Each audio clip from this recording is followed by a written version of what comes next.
Dengan demikian, semua orang akan tahu bahwa kamu adalah murid-muridku, yaitu jika kamu saling mengasihi. Itulah seruan kunci untuk kita pegang bersama dalam kehidupan kita, setidak-tidaknya bekal kita dari gereja ini. Sehingga nanti kalau orang di luar tanya, kamu dengar apa tadi firman Tuhan? Bisa jawab ya, setidak-tidaknya mengatakan, ya kami dengar tadi Tuhan Yesus berkata kepada kami, ini ada perintah yang baru dan kamu akan diketahui, dikenal orang sebagai pengikut Kristus, murid-muridku, kalau kamu saling mengasihi. Jadi itu kata kunci, kata-kata reflektif untuk kita. Kita bisa bertanya, betulkah saya mengasihi sesama saya? Atau juga menjadi suatu komitmen, kalau memang saya belum sempurna dalam hal mengasihi sesama saya, maka berangkat dari perayaan Ekaristi Kudus ini, saya mengambil keputusan tegas bahwa saya mau mewujudkan apa yang diperintahkan oleh Tuhan, yakni mau mengasihi sesama kita. Saudara dan saudari, tadi dalam awal perayaan Ekaristi, saya menyampaikan bahwa hari ini, Minggu Paskah kelima, Paus kita akan diinaugurasikan. Ada misa inaugurasi untuk Paus Leo ke-14. Apa artinya inaugurasi? Artinya bahwa ada upacara atau dalam hal ini perayaan Ekaristi pengukuhan resmi dalam jabatannya sebagai Paus. Dia adalah pemimpin gereja universal dan jangan lupa dia juga pemimpin negara Vatikan. Sebagai pemimpin negara Vatikan, dia juga perlu ada pengukuhan resmi dan tentu saja sebagai pemimpin gereja universal. Mungkin kita bertanya, apa bedanya dengan penyampaian waktu dia tampil di publik dari balkon Vatikan, gereja Basilika Vatikan, dan diumumkan Habemus Papam, kita punya Paus. Setelah Paus Fransiskus meninggal, ini juga tradisi yang kuat dalam iman gereja Katolik, dipilihlah Paus yang baru. Memang pada waktu itu disampaikan kepada kita, yakni pengumuman secara publik bahwa sudah ada seorang Paus yang menggantikan Paus Fransiskus.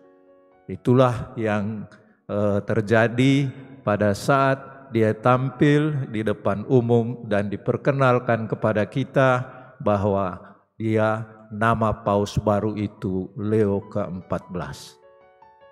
Nah, ada hal yang menarik dari yang dia tampil pada saat itu, yakni bahwa dia sendiri menyampaikan, mengutip kehendak Kristus dari Kristus yang bangkit. Begitu Kristus bangkit dan dia mendatangi para rasul yang sedang takut dalam satu ruangan, dia datang dan menyampaikan damai sejahtera bagi kamu. Artinya dia mau memasuki, berada di tengah-tengah mereka dan membawa damai sejahtera. Jangan takut, hiduplah dalam damai sejahtera. Dan itu disampaikan oleh Paus pada saat dia tampil pertama kali. Ini menjadi catatan penting bagi kita. Sesungguhnya paus kita menghendaki agar dunia ini menjadi tempat yang damai. Tempat di mana semua orang bisa hidup tanpa takut satu kepada yang lain. Tetapi juga dia mengajak kita agar kita sebagai orang Katolik pengikut Kristus menjadi penyebar pewarta damai bagi sesama kita.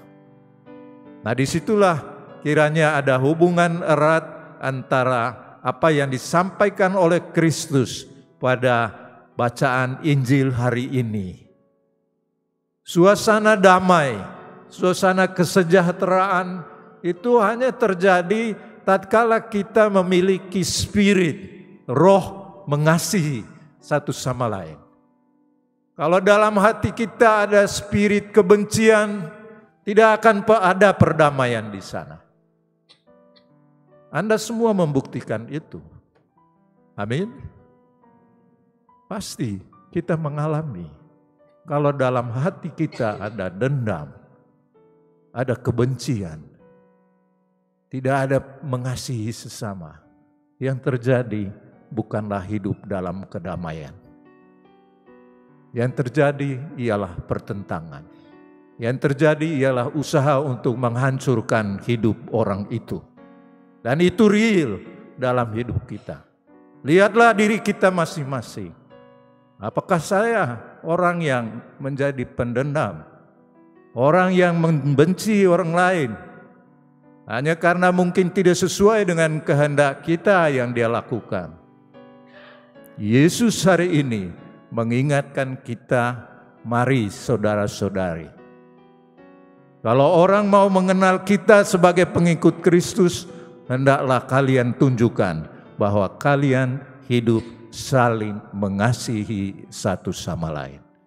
Dan paus kita menerjemahkan itu dengan ajakan, mari saudara-saudari, jadilah orang yang membawa damai sejahtera bagi dunia ini.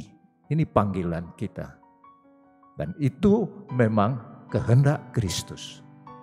Kita semua yang sudah dibaptis ini, ataupun orang-orang yang siap hendak dibaptis, hendaklah mempunyai satu tekad, satu komitmen. Saya menjadi orang Katolik bukan karena saya mau masuk dalam institusi ini begitu saja, supaya saya berbeda dengan orang lain hanya karena masuk dalam persekutuan itu. Bukan itu saja, ya itu penting. Tapi yang penting ialah rohnya, spiritnya yang menggerakkan kita. Apa yang roh yang menggerakkan saya hidup sebagai pengikut Kristus pada masa kini, dalam masyarakat saya, dalam keluarga saya. Ya, Yesus mengatakan mengasihi, mencintai satu sama lain. Ini perintah baru yang sering kita dengar. Karena memang itulah yang dibawa oleh Kristus. Dalam bagian lain dari Injil ini juga ditegaskan tentang kesatuan yang begitu erat antara Bapa dan Putra dan Roh Kudus. Bagian awal dikatakan bahwa sekarang Putra manusia dimuliakan, Allah dimuliakan di dalam Dia, di dalam Kristus itu. Kemudian dikatakan jika Allah dimuliakan di dalam Dia, Allah akan memuliakan Dia. Artinya antara Allah Bapa, Allah Putra, dan dalam kesatuan Roh Kudus, mereka bersatu untuk memuliakan kita sekalian, untuk mengangkat kehidupan kita dari kuasa dosa. Mengapa mereka bisa bersatu sedemikian besar? Ya karena kasih, sekali lagi. Dan Paus dulu, Paus Benediktus ke-16, dia pernah menyampaikan salah satu ensikliknya yang menegaskan bahwa Allah itu hakikatnya ialah kasih. Deus caritas est. Maka kita yang percaya kepada Allah yang adalah kasih itu, mestinya juga kita berusaha untuk melakukan apa yang menjadi hakikat Allah itu. Dan Allah memberi roh kasih itu kepada kita sekalian. Maka saudara-saudari, tatkala kita datang menerima Tuhan Yesus dalam Ekaristi Kudus ini, sekaligus juga kita menerima tubuh dan darahnya dan rohnya. Roh itu adalah roh kasih, roh yang membawa perdamaian, yang membawa sukacita.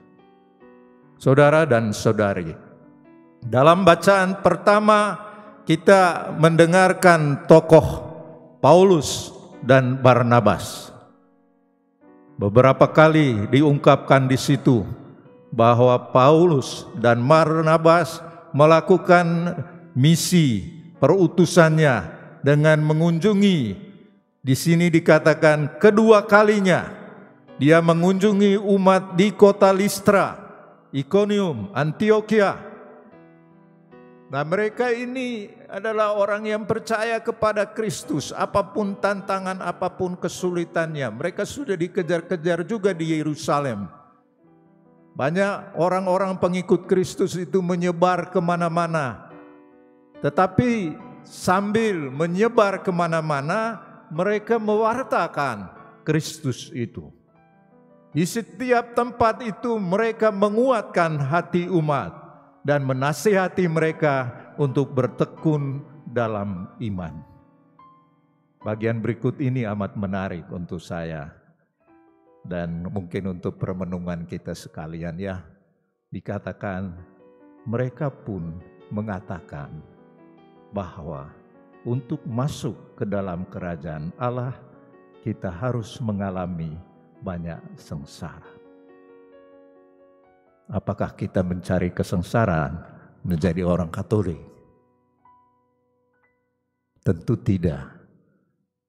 Jangan juga menjadi orang Katolik untuk mencari penderitaan. Tidak, kita mencari keselamatan. Karena kita meyakini dalam Kristus itulah ada jalan kebenaran dan kehidupan. Tetapi ketika Anda memilih mengikuti Kristus, ada banyak kebaikan-kebaikan yang kita terima.